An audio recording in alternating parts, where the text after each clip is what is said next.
Instagram va Facebookda yoqqan reklamalarimizni natijalarini tahlil qilishni o'rganamiz. Misol uchun menda 4 ta reklama kampaniyasi yongan. Hozir ularning statusi esa aktiv emas, ya'ni nofaol holatda turibdi. Misol uchun menga maksimalniy natijalarini ko'rsat demoqchiman. Mana bu yerda sanani belgilashimiz mumkin. Misol uchun bugunni belgilasak bo'ladi, kechani. Hozir men maksimumga qo'yapman, ya'ni eng maksimum diapazonga qo'yganman. Ya'ni 2023-yildan 2026-yilgacha natijalarini tahlil qilmoqchiman, ya'ni 3 yillik natijalar. Bir boshdan boshlaymiz. Bizda kompaniyalar bo'limiga o'tamiz. Birinchi o'rinda kompaniyalar. Bu yerda esa gruppa, e'lonlarning gruppasi, bu yerda esa e'lonlarning o'zi. Biz kompaniyadan boshlaymiz. Mana birinchi kompaniyaga o'tamiz. Bu kompaniyamiz trafik maqsadiga reklama yoqqan. Bizda status pokazda turibdi, ya'ni bu e'lon o'chiq, ya'ni faol emas. Agar faol turganda mana bu yerda kulrang nuqta emas, yashil nuqta turgan bo'lar edi. Keyingi ustunimiz bu rezultat, ya'ni natija. Trafik maqsadi bizda ya'ni klikka hisoblanyapti, ya'ni silkaga, ya'ni havolaga klik bosganimizda o'sha natija deb hisoblaydi. Kligimiz 1240 ta 3 yil ichida. Axvatimiz esa bu nechta odam reklamamizni ko'rganini bildiradi. 69487 ta, ya'ni deyarli 70 mingta odam reklamamizni ko'rgan. Keyingi ustunimiz bu chastota. Chastota degani bitta odam necha marta reklamamizni ko'rgan degani. Bu yerda 1.56 turibdi, ya'ni o'rtacha bitta odam 1.5 marta reklamamizni ko'rgan. Endi chapga suramiz. Keyingi ustunimiz bu cena za rezultat. Bitta natijani narxi. Ya'ni bizda natija nima edi? Bizda klik, ya'ni linkka bosish. Bitta klik narxi $0.02. Bu degani 2 sent. Bitta klik bosadi va bizdan $0.02 yechadi degani. Keyingi ustunimiz bu budjet. Bu hozir shart emas. Bizda keyingi ustunimiz потраченная summa. Bu umumiy sarflangan summa, ya'ni budjet. Общий ketgan budjetimiz bizda $22.05 sarflangan. Keyingi bizda ko'radigan ustunimiz bu показы. Bu degani показы degani reklamamizni odamlar necha marta ko'rgan degani. Misol uchun bir kishi reklamani 3 marta ko'rsa, mana shu pakazga qo'shiladi, axvatga emas. Mana shuning uchun pakazlarimiz axvatdan odatda ko'p hisoblanadi. Ya'ni 108 ming marta reklamamiz odamlarga ko'rsatilgan. Keyingi ustunimiz bizda CPM. Ya'ni 1000 ta pakazga narx qancha tushgan? Ya'ni 20 sentdan tushyapti. 1000 ta pakaz ko'rsatib beradi Instagram, Facebook odamlarga va bizdan 20 sent yechib oladi. O'rtacha narxi bu 20 sent. Keyingi ustunimiz bizda kliki po silki. Bu degani linkka bosgandagi narx, ya'ni linkka necha marta bosilgan klik. Ya'ni havolaga. Bu 1240 marta bosilgan. Keyingisi bizda CPC. Bu degani link bo'yicha bosgan har bir klikimizning narxi. Bu ham 2 sent. Keyingisi bizda CTR. Bu eng muhim ko'rsatkich, ya'ni reklamamizni ko'rgan odamlarning necha foizi bizni reklamamizni bosyapti, ya'ni munosabat bildiryapti, klik qilyapti. 1% deyapti. Bu yerda 1% dan ko'p bo'lyapti, ya'ni reklamamiz 1% dan ko'p CTR olib kelsa, bu yaxshi ishlayapti degani. Agar 1% dan kam bo'lsa, reklamamizning kreativida muammo bor. Buni o'zgartirishimiz kerak degani. Shunaqa qoidasi bor. Keyingisi bizda klik. Общий kliklar 1436 ta. Ya'ni bu misol uchun rasmda reklama yoqqanmiz, rasmning ustiga bossa ham o'shani hisoblab ketadi. Xo'p, linkni bossak ham buni ichiga kirib ketadi. Rasmni ustiga bossak ham hisoblaydi. Jami kliklar, ya'ni bosishlar soni. Keyingisi CTR, vse deyapti. Barcha CTR'lar o'rtacha hisobi 1.33%. Bu ham yaxshi natija degani. Keyingisi CPC. Bu har bir klikning o'rtacha narxi degani, ya'ni $0.02 2 sent degani. Xo'p, yana boshiga qaytamiz. Ustunning menimcha tushunarli bo'ldi. Keyingi kompaniyamiz bizda awareness, ya'ni axlat maqsadiga yoqilgan reklama kompaniyamiz. Xo'p, bu ham ochiq turibdi. Xo'p, mana bu yerda rezultat ustuniga qaraymiz. Axlat turibdi, mana axlat, ya'ni bu natija. 407.186 ta axlat bo'lgan. Bu degani 407.000 dan ziyod odam ko'rgan degani reklamalarimizni. Xo'p, keyingi ustunimiz axlat. Bu ham bir xil. Chastota 1.31, ya'ni 1.3 ta odam ko'rgan deyapti bitta reklamani. Keyingisi esa 1000 ta odamga narx, 1000 ta odamga ko'rsatish narxi. Bu 10 sent deyapti. 1000 ta odam uchun axlat 10 sent. Keyingisi bizda потраченная summa, ya'ni byudjet. Qancha byudjet sarflangan? $40.14 sarflangan. Keyingisi pakaz. 531 mingdan ziyod pakaz bo'lgan, ya'ni ko'rsatish. Shuncha marta reklamamiz ko'rilgan, shuncha marta. Xo'p, keyingisi CPM. 1000 ta ko'rsatishga narx qancha ketgan? Ya'ni 8 sent ketibdi. 1000 ta pakazga. Keyingisi linkka bosish. 152 ta. Axlatda kam bo'lyapti, chunki bizda axlat deyapti. Axlat maqsadi bu reklamamizni qancha odam ko'rsa shuncha yaxshi, ya'ni qancha odam ko'rsatish kerak. Maqsadi buni ko'rsatish, linkka bosish emas. Oldingi kompaniyamizda esa mana linkka bosishlarni ko'ryapsiz. 1240 ta bo'lib ketgan. Ya'ni kam summaga $22.05 ga 1240 ta klik bo'lyapti. Axlat maqsadida yoqilgan reklama uchun esa 40.14.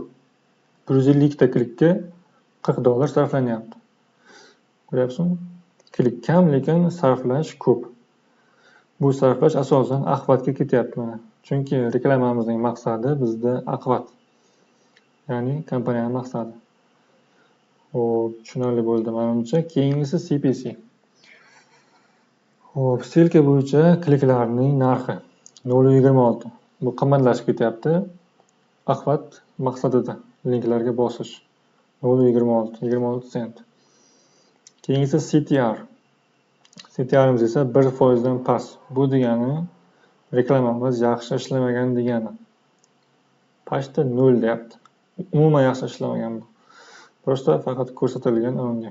Chunki buning kam bo'lgan sababi bizda axlat bo'lgan trafik emas. Ya'ni maqsad linkka bosish emas, prosta odamlarga reklamani ko'rsatish.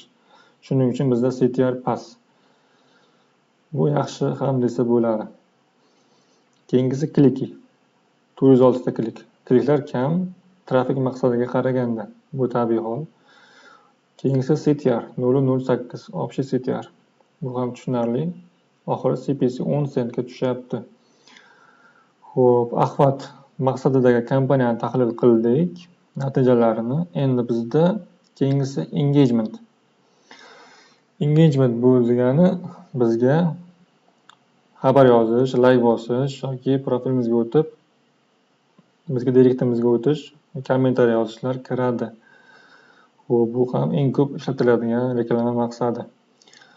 Buni ham bir boshdan tahlil qilishni boshlaymiz. Xo'p, bizda bu ham noaktiv turibdi, nofaol, ya'ni ishlamayapti. Xo'p, rezultatimiz esa 903 ta начало переписки deyapti. Ya'ni shuncha 903 ta переписка yozilgan. Ya'ni bu degani bizning direktimizga o'tib odamlar 903 marta yozgan degani. 903 kishi yozgan degani.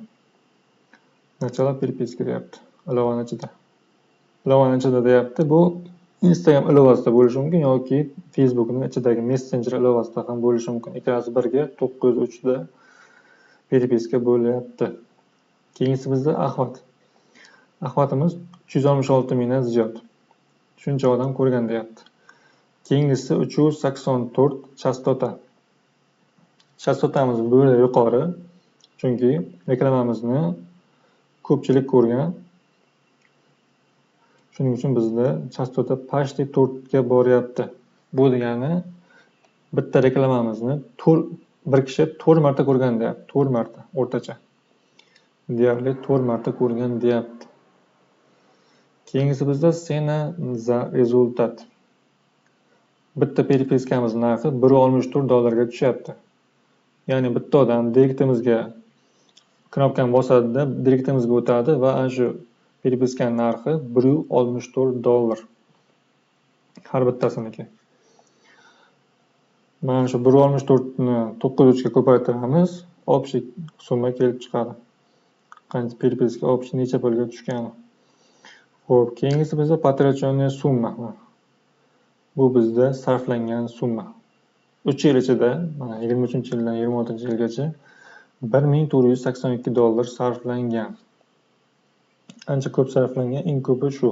Engagement maqsadida kompaniya uchun sarflangan. Pakazlarni ko'ramiz. Pakazlarimiz esa 1.405.000, почти 1,5 millionga yaqinlashibdi. Chunki 3 yil ichida bo'lyapti bu. 3 yil uchun bu juda kam. Chunki reklamamiz o'zi kam yoqilgan, kam muddatga. Shuning uchun bu statistikamiz pastroq bo'lishi mumkin. Xo'p, ya'ni 1.405.000 marta reklamamizni odamlar ko'rgan. Xo'p, keyingisi bizda CPM. 1000 ta ko'rsatishga narx $1 tushyapti. 1000 ta ko'rsatishga. Keyingisi link ustiga bitta bosish, ya'ni bosishlar soni 3931. Deyarli 4000 marta klik bo'lgan. Keyingisi CPC. Bitta klik narxi 38 sentga to'g'ri kelyapti. Keyingisi bizda CTR. Xo'p, CTR'imiz esa 1% dan past. Bu degani reklamamiz kreativi yaxshi ishlamagan degani. 1% dan yuqori bo'lganda yaxshi ishlagan desak bo'lardi. Xo'p, keyingisi bizda kliki. Общий kliklar, ya'ni reklamaning ustiga yoki linkka bosishlar, tugmaga bosishlar soni 13 mingdan ziyod. Keyingisi bizda CTR, umumiy CTR ko'rsatkichi deyarli 1%, bu norm. Chizilsa bo'ladi. Xo'p, keyingisi bizda CPC. Bitta klik narxi. Umumiy bitta klik narxi jami o'rtacha 0.11, ya'ni 11 sent. Xo'p, ya'ni boshiga qaytamiz. Bizda keyingi reklamamiz bu reklamani qaraymiz mana nomiga. Publikatsiya 2 nuqta va qo'shtirnoq ichida yozilyapti. Bu degani mana shu reklamamiz buni o'chirib turaylik. Mana shu reklamamiz bizda Instagram ichida yoqilgan degani, ya'ni Instagram ilovasiga o'tib reklama yoqsa ham bo'ladi target. Mana shunaqa Instagram ichida yoqsa, mana shunaqa publikatsiya 2 nuqta qo'shtirnoq ichida o'sha publikatsiya ichidagi tekst mana shu yerda ko'rinadi. Agar biz Ads Manager'ni ichida yoqsak, mana bunaqa tepadagidek o'zimiz xohlagandek nom qo'ysak bo'ladi mana shunaqa qilib. Sanasini, kompaniya maqsadini yozsak bo'ladi o'zimiz xohlagancha. Bu reklamalarimizni ko'p reklamalar bo'lsa, o'shalar orasidan ichidan oson topib olishimiz uchun mana shunaqa nomlaymiz o'zimiz xohlaganimizcha. Agar Instagramni ichidan yoqsak, Instagram o'zi avtomatik o'zi nomlaydi hammacha. Buni keyinroq o'zgartirsak bo'ladi. Xo'p, buni ham tahlil qilamiz. Zavershena deyapti, ya'ni bu e'lon butunlay to'xtagan. Buni qayta yoqib bo'lmaydi. Xo'p, chunki Instagram ichida yoqilgan. Instagram ilovasi ichida. Xo'p, rezultatimiz esa 7 ta peripiska bo'lgan. Xo'p, mana bu yerda ko'rib turibsiz konversiyani. Bu yerda alohida ko'rsatib turibdi.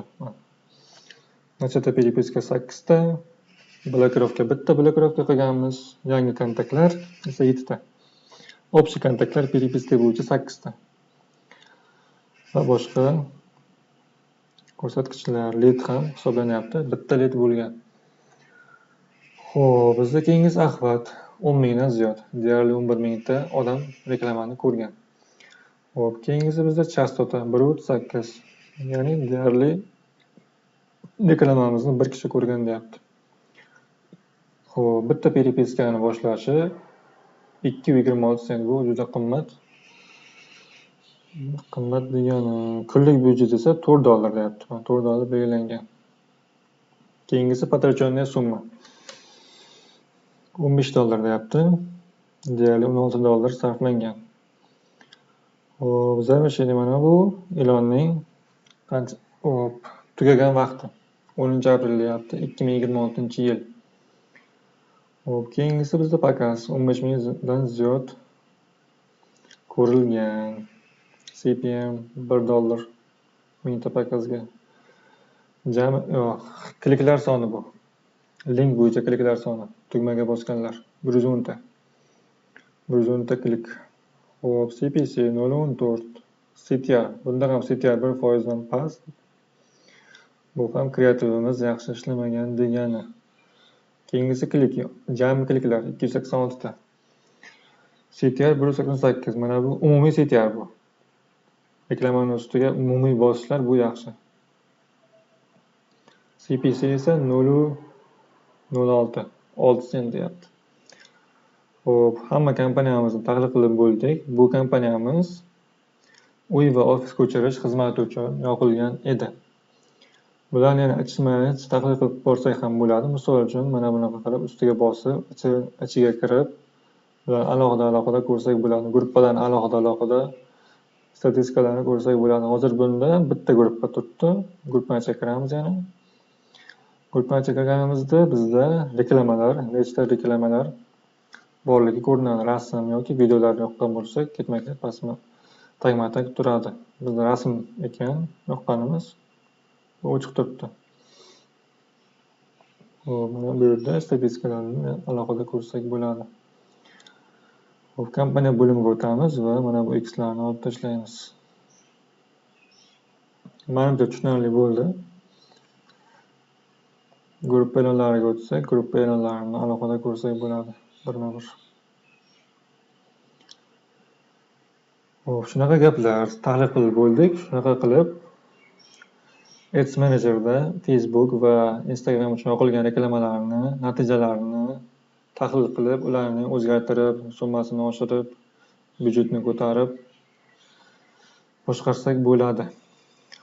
Menimcha tushunarli bo'ldi. Agar savollaringiz bo'lsa, izohlar bo'limida yozib qoldirishingiz mumkin. Javob berishga harakat qilaman. Agar konsultatsiya kerak bo'lsa, bemalol murojaat qilishingiz mumkin. Telegram yoki Instagram orqali.